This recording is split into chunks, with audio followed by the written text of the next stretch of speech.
called a stone for Queen Maeve's tomb. And Queen Maeve is allegedly buried on the top of Loughlin in Sligo, near Ross's Point. And there's a cairn on top of the mountain. And the tradition is that when you go up to the top of the mountain, you bring a stone with you and you leave it there on the cairn. So this is called a stone for Queen Maeve's tomb.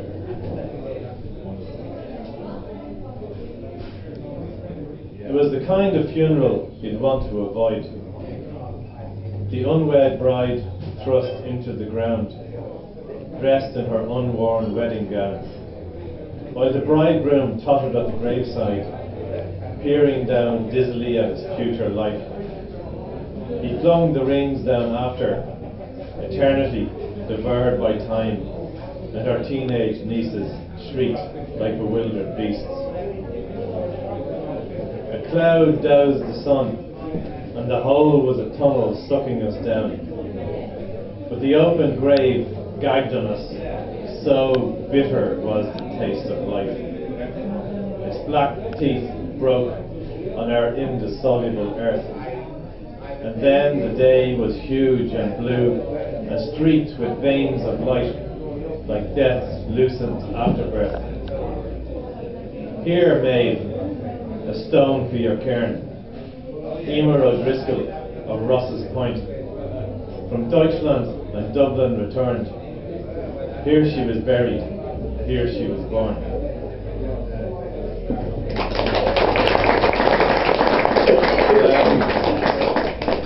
I did another cheerful poem. This one is called Talit, and Talit, it's very apt here in Limerick. Limerick being famous for two things, apart from hurling, which is a pogrom and Soviet. And this is a poem about a Jewish prayer shawl. The talit is this sort of black and white striped prayer shawl that Orthodox Jews wear. And the thing is that a talit, when you die, you're supposed to be buried in it. It's kind of like a shroud. And this is about one that we have at home. And it belonged to my wife's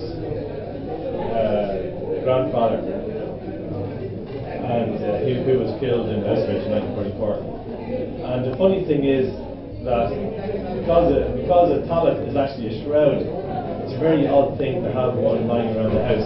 But the poem explains why that is. Talit. We sleep beneath your grandfather's talit. Fine lamb's wool striped black and white. A giant barcode to be scanned by God.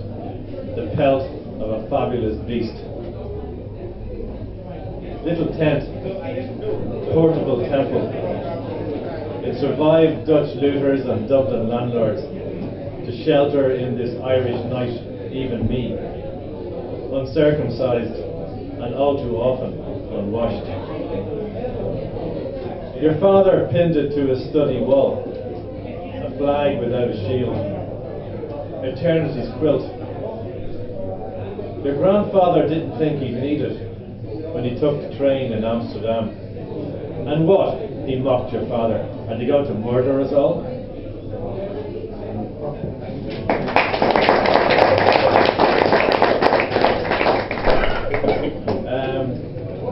I think I read another poem about death. This is a poem about the death of a friend of mine. I had a very good friend who was a dog. His name was Arturo, and he was a basset hound. So of course, to call a basset hound a dog is kind of is slander, because a basset hound is really a creature from another planet. And this is called Elegy for a Basset Hound. Other dogs feared you, perhaps rightly. All that weight so close to the ground, the heft of those padded shoulders, the not so comical teeth concealed beneath your sad man jowls and pouches. English bred and born, according to the basset experts.